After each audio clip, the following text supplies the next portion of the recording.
It is good to be back. So I always hate going on well, I don't say that. I like going on vacation to spend time with my family, but as I taught my Sunday school class, I'm such a person of order that I hate being gone because I feel totally disconnected. So I love being back here worshiping with everyone and getting to know what happened in your week and just kind of getting back up to date with things. But today we're going to look at a word that's just a dirty word in our culture and just to humanity, and it's called this, discipline. How many of you like discipline? Some of you, okay, well, all right. There are some of you that like discipline. Well, okay, good for you. Once again, you messed up my sermon of what I was anticipating. But, all right, here's the thing. Most people don't like discipline. We have a disdain for it. We actually give a lot of effort trying to avoid it in our lives. If you just think back to when you were a kid, think of the number of times you lied and the number of time or the amount of effort you put into trying to avoid discipline from your parents. You remember that? All the times that you lied, you knew you were going to get in trouble, so you just came up with stories. I remember one of them, it was fifth grade. I remember his name was Henry, and I got in a fight with him. And in our family, it was, you can fight, but you can only fight if you're defending yourself. So my dad was always like, if you're defending yourself and you're just you're fine, and I'm okay with that. But if you start it, then you're a dead man when you come home. You better not be the one that started it, okay? How many of you had that rule at home? Is that like common? Okay, that's pretty common. So in this particular instance, I started it. So I knew if they found out I'm a dead man, if I was in a fight, they're going to find out by talking to other people that I started it. So I got in this fight with this kid named Henry, and he got me with somewhere, and I remember it got a bruise like underneath my eye right here, like just about a knuckle-sized bruise. So he connected one punch. I got like 30 in. I mean, I just beat him. Nah, I don't know. So I'm sure I won, but one way or the other, I got a mark, and it was like a bruise under the eye, and I remember going home, and I remember looking in the mirror, and I didn't realize it, and I got there, and I was like, oh, crud, I've got like a bruise right there. My parents, there's no way I could hide this thing. So I remember right there, you go into panic mode, and you start thinking up stories. Okay, how am I going to get through this? How am I going to tell my parents? And I remember the story I came up with to avoid discipline is just this. I remember telling them I was playing football at recess, and someone threw it at me, and I didn't see it, and the ball hit me right there, and it was about the size of like the tip of a football, and it hit me right there, and it worked. I got out of it. My parents were like, oh, okay, you got hit with it. And I didn't get in trouble. I was like, yes, this is awesome. Then that became a life pattern for many years of avoiding discipline. But as children, we put a lot of effort, we put a lot of lies into finding out a way to avoid discipline. But here's the thing.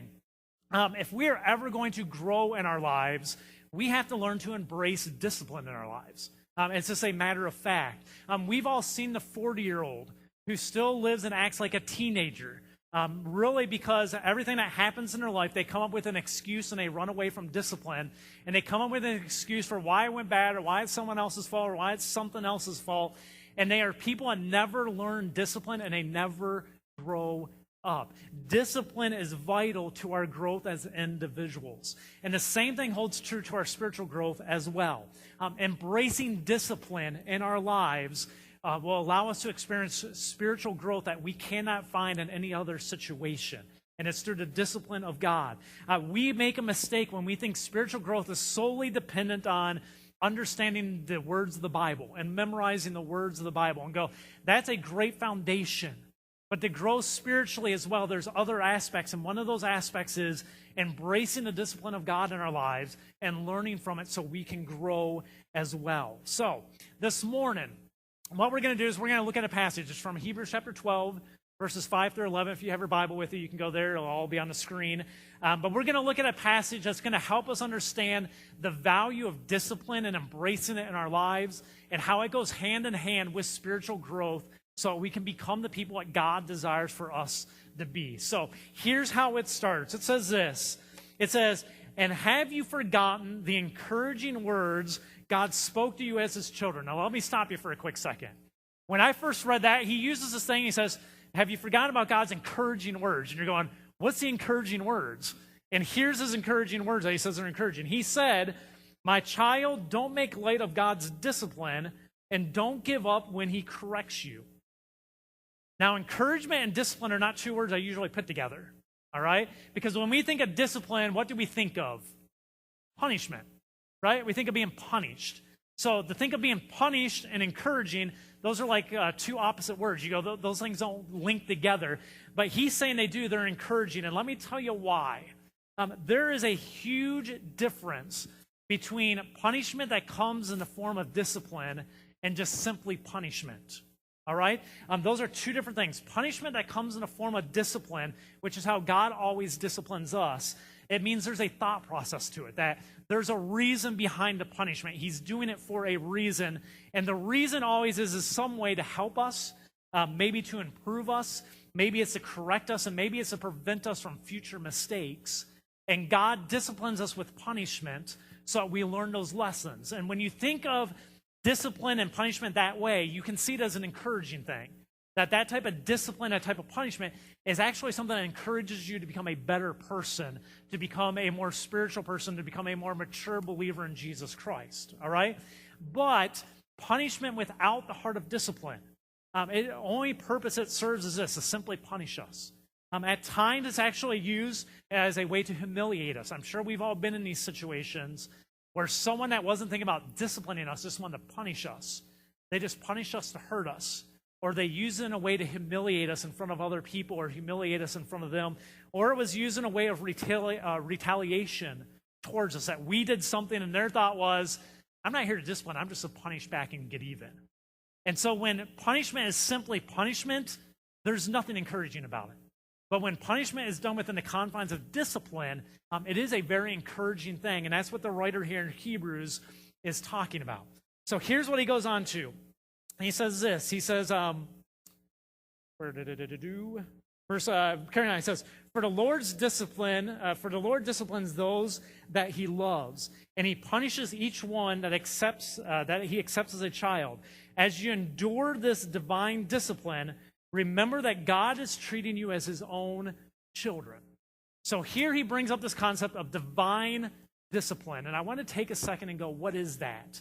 Because honestly, a lot of people struggle with that because there are things that happen in our lives that have nothing to do with God. It's because we live in a fallen world. It's because we did something really stupid, or someone else did something really stupid and we're paying for it, or we're caught in the storm of their issues. But there are times in our lives that we have to understand God comes in and he actually disciplines us as his children. And we should expect that God will come in and he will actually specifically discipline you and potentially punish you in order to teach you some things. How he does that, let me give you some ways that he does do that, the ways he practices divine discipline, how it might play out in your life. One of the ways is this. God in my life, and probably most of you, at times has put a person of God in your life who speaks truth to you. And it's truth you don't necessarily want to hear. And it's truth that upsets you when you first hear it, but it's God using someone else to speak something to you that you need to hear to basically be disciplined to improve your life or to prevent future mistakes down the road. And God will work through people to speak to you verbally and go, here's what you need to hear. Another way God does is this. I have seen he causes inner turmoil to a place that you cannot find peace in your life. How many of you have had this discipline of God before? Where there's a stress, you just can't get comfortable. You can't find peace, and it's just there inside you. And here's the thing. Most of the time, you know this discipline is from God because you know the sin that you're doing in your life, and this is usually why God causes this in your life, is you are actively participating in some sin in your life, and God is making you uneasy about it. God is using his Holy Spirit to cause turmoil in your life to make you go, I need to change my behavior because I hate living this way. And that's another way God works, is he takes away your peace and he causes turmoil inside you to where you realize the only way to get rid of this is I have to get this correct in my life. Another way God practices divine discipline is this, is he causes hardships in your life. And we don't like thinking this way, but he does at times. There are times that God will come in and he will cause hardship. There's struggles, there's persecution, hard things that come up in your life. And again, I would say this one's not too hard if we're honest with ourselves and we're humble to understand when it's God doing it. Okay? There's struggles in life that aren't from God. There are struggles that if we're honest with ourselves, we're probably struggling there because I've let this back in my life. This struggle's here because I made that decision and now I'm paying for it. Okay? God will use struggles. He will use hardships. He will use persecution at times to punish you and discipline you in order to grow you. And that's how he works sometimes in his divine discipline. It carries on. It says this, whoever heard of a child who's never disciplined by its father. Now, let me stop for a second. Obviously, you can tell this was written about 2,000 years ago. Because in our society, you read that first part and go, oh, I've heard of like 300 of them. Okay? Because of where we are as a society. But back at that time, this was shocking. He just basically says, no one could ever even conceive of this concept. Who has ever heard of a child who's never disciplined by its father? If God doesn't discipline you as he does all of his children, it means that you are illegitimate and you are not really his children at all. Okay, now he makes a major statement here, which is this. If you're not being disciplined by God in your life, you're not really a follower of Jesus Christ. I'm not saying that. The word's saying that. It says you're illegitimate or you're not really a child in the first place. If you're not seeing discipline in your life from God, divine discipline. The reason for that is we have to understand this. People that love us discipline us. Okay, not just strictly punish us, but they discipline us. If you are loving parents, you discipline your children. Why? Because you want something better for them than to just let them run and do whatever they want to do and get hurt. You discipline them in the hope that I can help mold them and shape them to be healthy adults and avoid a lot of the pitfalls that people of the world do. So what we need to understand is this. People who love us discipline us. So if we're not being disciplined by God at times, then possibly we don't have a relationship with him. And that's a hard truth to accept, but it's true. We also need to understand people who don't know us, they simply punish us. So like the court systems, if you ever go to the court systems, they're not there really to discipline you. They're not looking to better your life. They're there simply to punish you because they don't know you. You're a court case to them. And you're coming before them and facts are laid out and they're just simply there to punish you for your actions. People who don't know you just punish you. People who don't care about you don't do either. Okay, people who don't care about you don't punish you or don't discipline you. And again, looking at our society, this is the thing for fathers and mothers, if you have children, you need to understand. Looking at your children and go, I don't discipline them and I don't punish them, does not communicate to your children that you love them and you want to be their friend. What it communicates to them is, I don't care. I don't care about you. Because people that don't care about you go, I don't care about punishing you or disciplining you. I could care less either way. So as parents, the same way God does, the way our kids understand that we love them is we practice discipline with them. Not strictly punishment. Okay, this is where abusers make a mistake. Abusive people practice punishment and simple punishment, which is there is no thought process of going, this is going to better my child. It's just simply, I'm going to enact revenge on them and I'm going to punish them and I'm going to hurt them. And you become abusive. Good parents, a good loving heavenly father, practice punishment with the heart of discipline, which is the reason there's a punishment is I'm hoping to grow you. I'm hoping to benefit you. And that's how God practices his divine discipline with us, as he loves us, so he disciplines us. And it's something that we should be encouraged by because it means God's not done with you. I mean, God is still shaping you. God is still working on you. He's still molding you into the person that he desires for you to be. And that's something to be encouraged about and go, God cares that much about me that he's still working on me and redefining me and redesigning me to the person he wants me to be. All right? It goes on. He says this, since we respect our earthly fathers who disciplined us, shouldn't we submit even more to the discipline of our Father, the Father of our spirits, and live forever? So now what he does is he gives a comparison between our earthly fathers and our heavenly Father. Now, again, in our society, this is harder because there's a lot of you sitting in here that don't have fathers. Didn't grow up with fathers, didn't grow up with fathers that you respected. So I'm going to give you a perspective of a kid who grew up with a good father. And give you the perspective of God. And what he's trying to say here is just simply this. Discipline is totally dependent on you respecting the one who's disciplining you. Okay? To be disciplined properly, you have to respect the person who's disciplining you. We all learn this in our teen years. There comes a point where your parents can't discipline you and punish you anymore if you don't want them to. Right? We all get that. Now, females, it might be a little bit different. Women, I don't know. But as men, when I hit like 13 or 14, my mom wasn't going to slap me anymore or spank me, or she could tell me to go to my room and I didn't have to because what is she going to do to me? Okay, my mom's 5'3". I'd just be like, get away from me, woman, and I could do whatever. But I never did that except one time. And then my dad came home, and it wasn't pretty, okay? Did it one time, I learned my lesson. I learned discipline that day, and that wasn't going to happen again. But here's what we learned as teenagers. If you respected your parents, you still let them discipline you, and you still let them guide you. So all through high school, even in college, my parents still played a role in my life of disciplining me, even though physically they had no way of doing it. I respected them enough to go, I respect your authority, and I will let you discipline me. If you had parents that you respected, you were still disciplined through high school. Okay? If you had parents you didn't respect, you weren't disciplined. Because they could ground you and you just go, what am I going to do? I'm just leaving. Who's going to stop you when you're a teenager? No one really can. It all comes back to a matter of respect. Now, parents, this is where it gets scary because I'm getting to the point that I don't even like him being in here because I'm teaching him the secrets of what he can do soon. But you will respect me, boy. Okay. Here's the scary part. I assume as parents, when your kids turn to that point of the teenage years where you start realizing I really don't have control over my children other than they choose to respect me, okay? I'm getting to the point with Gideon now. He's only 12, but he's starting to get stronger. And I'm going, I've got about 3 more years where I can manhandle him. So if I want to discipline him and punish him and he rejects it, I can take care of that. In another 3 years, I'm not going to be able to. He could take care of me.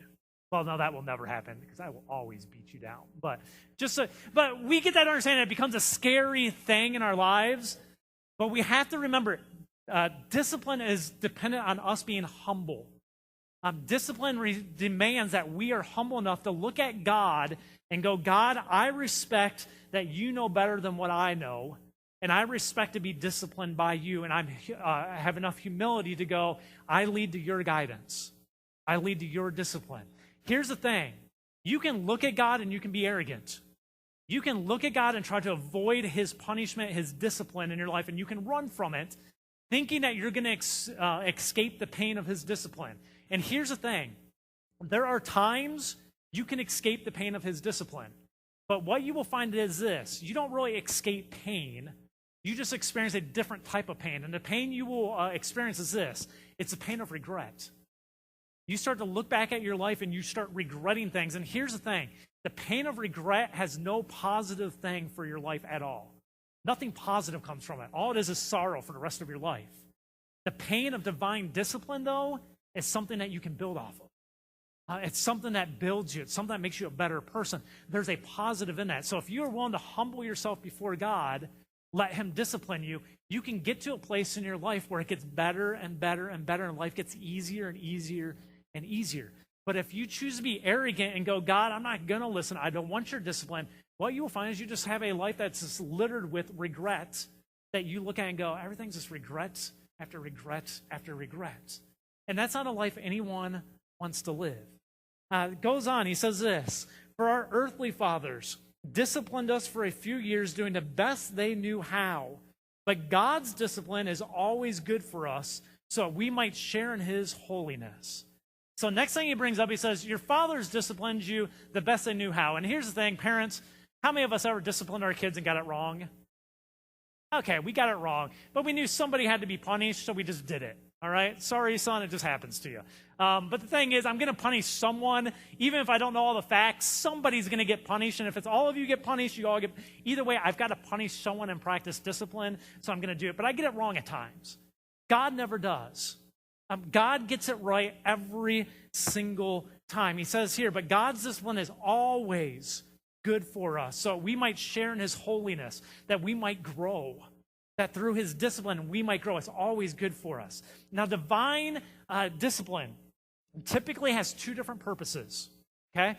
Here's the 2 different purposes it serves. The first one is this.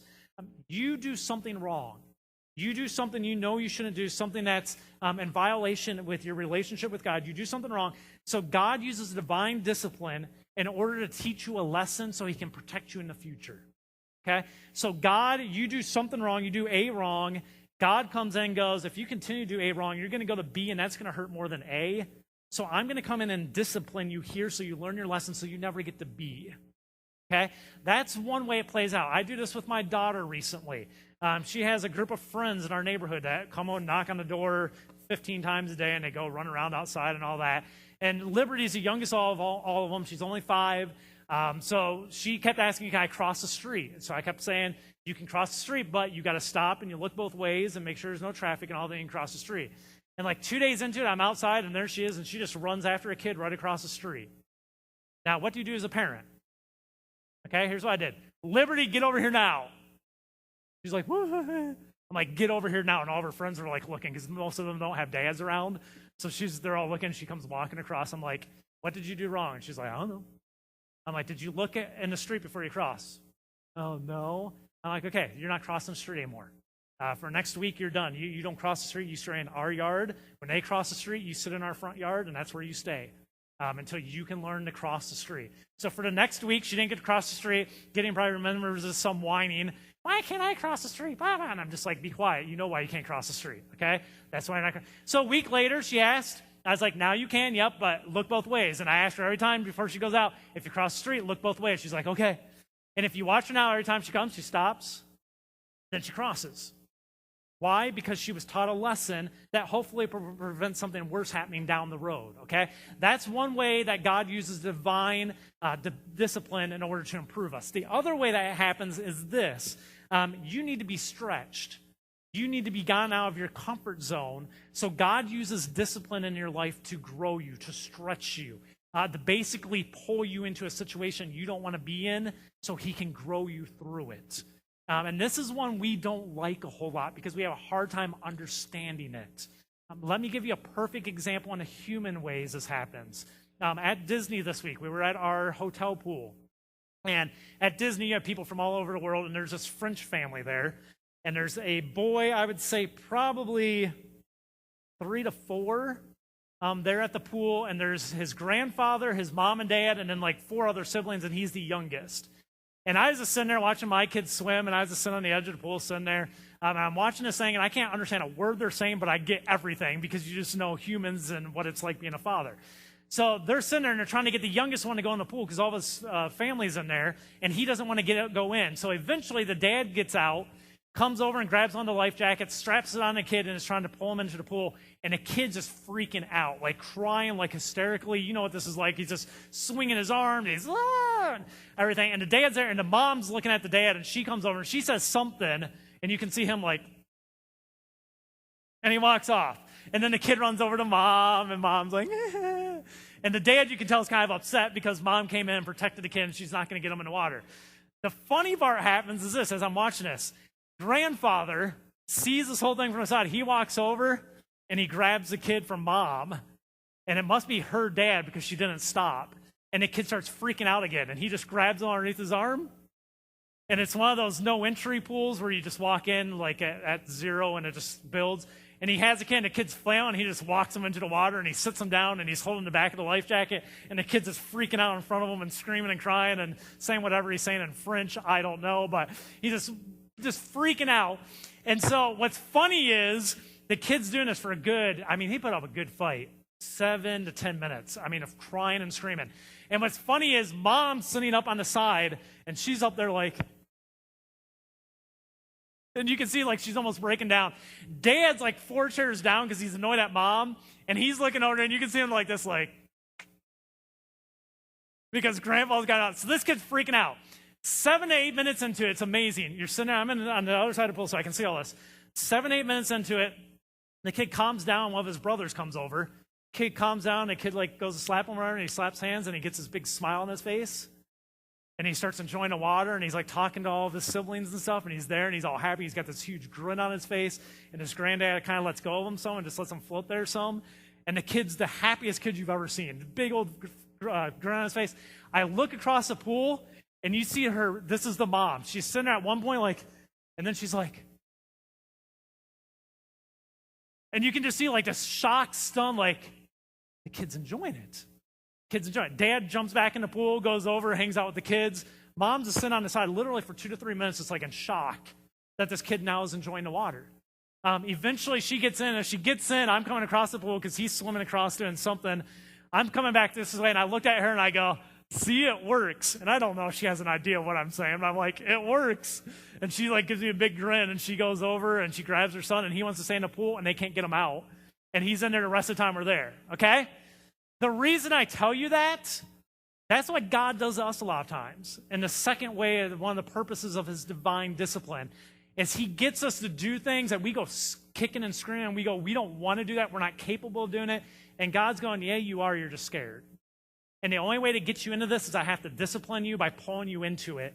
And then I'm going to teach you by pulling you into the situation. And that's one of the other purposes, one of the other ways that God works in our lives through discipline. It wraps up with this. It says this: no discipline is enjoyable while it's happening. It's painful. Let me stop here for a second. I appreciate the honesty of the writer. Okay? We all feel this way. Nobody looks, except for you weird, like 6 of you in here, nobody looks at discipline and goes, man, I want to be disciplined. Okay? This is true in this statement. No discipline is enjoyable while it's happening because we don't always know why it's happening. It's uncomfortable. It's stretching us. It's punishment. None of it's enjoyable while it's happening. It's actually painful. And it says, but afterwards there will be a peaceful harvest of right living for those who are trained in this way. So afterwards there will be growth for those that are trained in this way of God's divine discipline. Let me just be honest with you. Liberty didn't like being confined to our side of the street for that week. The little French boy, he did not like being pulled into the water and having to get in the water. But Liberty hopefully will never get run over by a car in our street because of the discipline she received that day and for that week. At the same time, that little French boy experienced a whole new joy in his life because of the discipline he received that stretched him to be able to do things he never thought were possible. That he was scared to death and going, I can't do that. And that little boy experienced more joy than I've seen my kid's face in a long time because he learned, yes, I can, but it's because of the discipline he received.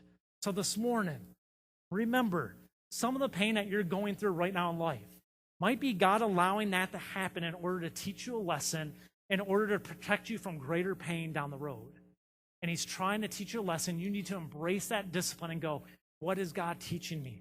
At the same time, some of the pain that you're going through right now in your life might be God trying to stretch you and get you out of your comfort zone and to grow you for future success and prepare you for greater kingdom work down the road. And you need to embrace that discipline and go, what is God teaching me? I need to trust God knows what he's doing. Here's the thing. If you reject divine discipline in your life, you will end up with a life just full of regret. That's not a good life story to have. But if you embrace divine discipline in your life, you will grow into something that you never imagined you could ever be. And you will learn that you are capable of things that you never learned you were capable of. And you will get outside the boxes that you've boxed yourself into, realizing that God has prepared me for this stuff long ago by some of the trials and some of the discipline that he moved me through earlier in my life. All right? Embrace discipline from God. Don't run from it. It's how you grow. Would you pray with me?